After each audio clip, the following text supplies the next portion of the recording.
পড়ার জন্য বিদেশে গিয়ে সেখানে স্থায়ী বসবাস করা কি ঠিক হবে যদি দেশটা জাপান, জার্মানি, ইউএস হয়? না, সেখানে যদি আপনি ইমিগ্রেন্ট হয়ে যান তাহলে আপনার জন্য হারাম।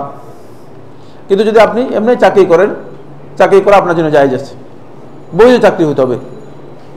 আপনি অ্যালকোহল বিক্রি করেন অথবা মদ বিক্রি করেন, এরকম চাকরি করলে তাহলে হারাম হবে। যদি বৈধ চাকরি করে থাকেন তাহলে আপনার জন্য জায়েজ আছে, আপনি সেই চাকরি করতে পারবেন। কিন্তু স্থায়ীভাবে ইমিগ্রেন্ট যিনি হবেন তিনি হারাম কাজ করলেন। তিনি কি করলেন? হারাম কাজ করলেন।